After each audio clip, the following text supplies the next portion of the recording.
বর্তমান আজকের এই পৃথিবী বিজ্ঞানীদের দেওয়া বিভিন্ন তাত্ত্বিক সিদ্ধান্তের উপর চলে, যার ফলে আধুনিক বিজ্ঞানের ক্রমোন্নতি চরম শিখরে পৌঁছে গিয়েছে।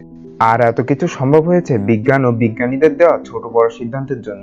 কিছু বিজ্ঞানী তো এমন কিছু সিদ্ধান্ত দিয়ে গেছেন যে এই পৃথিবী ও মহাবিশ্বের উপর আমাদের সকলের ধারণাই পাল্টে গিয়েছে।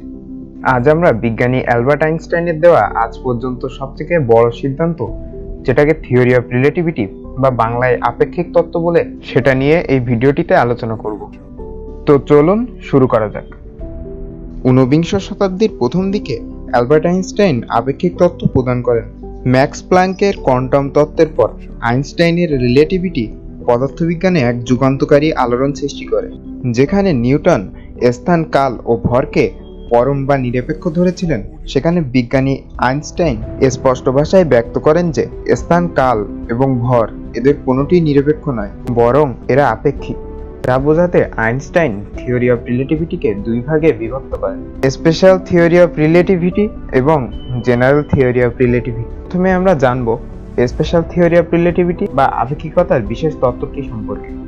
এই পৃথিবীতে সাধারণত দুই ধরনের ফ্রেম অফ রেফারেন্স বা প্রসঙ্গ কাঠামো দেখা যায়।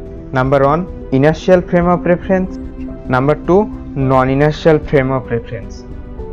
ইনার্শিয়াল ফ্রেম অফ রেফারেন্স বা জড় প্রসঙ্গ কাঠামোর অর্থ হলো কোনো বস্তু যদি একটি নির্দিষ্ট গতিতে ট্রাভেল করে এবং ওই পরিস্থিতিতে যদি বস্তুটির গতি ধ্রুবক হয়, যেমন আমাদের পৃথিবী সূর্যকে একটি নির্দিষ্ট গতিতে পরিভ্রমণ করে। কিন্তু নন ইনার্শিয়াল ফ্রেম অফ রেফারেন্সে স্পিড কনস্ট্যান্ট হয় না। যেমন রাস্তায় চলতে থাকা একটি গাড়ি, তার সামনে হঠাৎ করে কোনো স্পিড ব্রেকার চলে আসলে তার স্পিড কম করতে হয়। এমনটাই বলা যেতে পারে, সময়ের সাথে যে বস্তুর গতি কম ও বেশি হয় তাকে নন ইনার্শিয়াল ফ্রেম অফ রেফারেন্স বা অজড় প্রসঙ্গ কাঠামোর মধ্যে পড়ে। একটা জিনিস আমাদের মনে রাখার দরকার, স্পেশাল থিওরি অফ রিলেটিভিটি সর্বদা ইনার্শিয়াল ফ্রেম অফ রেফারেন্সের জন্য প্রযোজ্য। এখন আমরা জানব গতি বা সময় পরম বা নিরপেক্ষ নয়, আপেক্ষিক কিভাবে। ধরা যাক আপনি একটি গাড়িতে করে 60 কিলোমিটার/আওয়ার বেগে রাস্তা দিয়ে যাচ্ছেন এবং আপনার সাথে আপনার একজন বন্ধুও বসে আছে।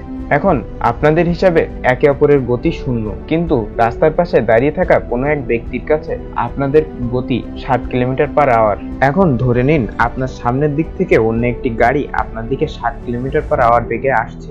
যেহেতু আপনার গাড়ির গতি 60 কিলোমিটার এবং আপনার সামনের থেকে আসা গাড়ির গতিও 60 কিলোমিটার, সেহেতু আপনার মনে হবে সামনে থেকে আসা গাড়িটির গতি 120 কিলোমিটার/আওয়ার। তো এখান থেকে বোঝা যায় যে গতি আপেক্ষিক এবং অবস্থান পরিবর্তনের সাথে সাথে গতিরও পরিবর্তন হয়। এখন আসি সময় আপেক্ষিক কেন। 1800 শতাব্দীর শেষের দিকে মাইকেলসন মরলে এক্সপেরিমেন্টের দ্বারা এটা প্রমাণ করা হয় যে আলোর বেগ ধ্রুব রাশি, যা কোনো স্থান এবং কোনো অবস্থাতেই পরিবর্তন হয় না।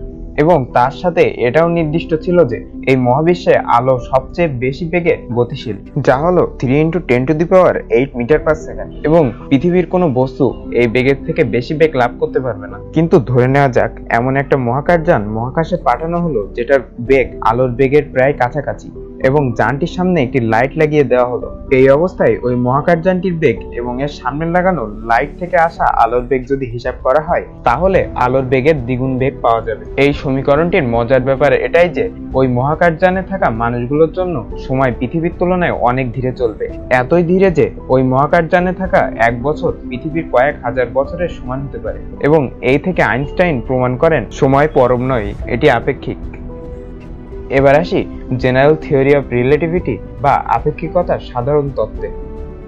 আইনস্টাইন তার স্পেশাল থিওরি অফ রিলেটিভিটিতে পুরোপুরি স্যাটিসফাইড ছিলেন না, তাই তিনি 1916 সালে জেনারেল থিওরি অফ রিলেটিভিটি প্রদান করেন। তিনি এই ব্যাপারে কৌতূহল ছিলেন যে গ্র্যাভিটি সময়ের উপর কিরূপ প্রভাব ফেলে। একদিকে নিউটন বলেন যে পৃথিবী তার সকল বস্তুকে মাধ্যাকর্ষণ দিয়ে নিজের দিকে টানছে, এবং তিনি এটাই মনে করেন যে এর ফলে পৃথিবী সূর্যের চারিদিকে ঘুরছে। এরই প্রেক্ষিতে আইনস্টাইন নিউটনকে ভুল প্রমাণ করে দিয়ে বলেন যে পৃথিবী সূর্যের চারিদিকে মহাকর্ষ বল বা গ্র্যাভিটির কারণে ঘুরে না, বরং গ্র্যাভিটির দ্বারা সৃষ্ট স্থান ও কালে আসা বক্রতার কারণে পৃথিবী ও অন্যান্য গ্রহ সূর্যকে কেন্দ্র করে ঘুরে। আইনস্টাইনই সর্বপ্রথম স্থান, কাল ও বক্রতার ধারণা প্রদান করেন, যেখানে তিনি বলেছিলেন গ্র্যাভিটি সময়ের উপর প্রভাব ফেলে। যে বস্তুর গ্র্যাভিটি যত বেশি তার জন্য সময় তত ধীরে চলবে, কিন্তু মহাবিশ্বের অন্য জায়গাতে সময় দ্রুত চলবে। গ্র্যাভিটি মহাকাশে এক ধরনের ভাগ তৈরি করে, এজন্য মহাকাশে থাকা কোনো বস্তু তার পাশে থাকা ভারী বস্তুর চারিদিকে ঘুরতে থাকে। আইনস্টাইন এটাও বলেছেন যে গ্র্যাভিটি আলোর উপর প্রভাব ফেলে, কিন্তু আলোর বেগের উপর কোনো প্রভাব ফেলতে পারে না। আমরা জানি যে আলো সর্বদা সরল রেখায় চলে, কিন্তু আইনস্টাইন তার জেনারেল রিলেটিভিটিতে এটা বলেছেন যে আলো স্থান কালে আসা বক্রতার কারণে ভারী বস্তুর দিকে বেগে যায়। এজন্য সাধারণত তারা বা অন্য নক্ষত্রকে তাদের মূল অবস্থান থেকে ভিন্ন অবস্থানে দেখাচ্ছে বলে মনে হয়। এবং এরই প্রেক্ষিতে আইনস্টাইন E=mc² নামের একটি পাওয়ারফুল সমীকরণ প্রদান করেন, যেখানে E সমান মোট শক্তি, m সমান ভর এবং c সমান আলোর বেগকে নির্দেশ করে।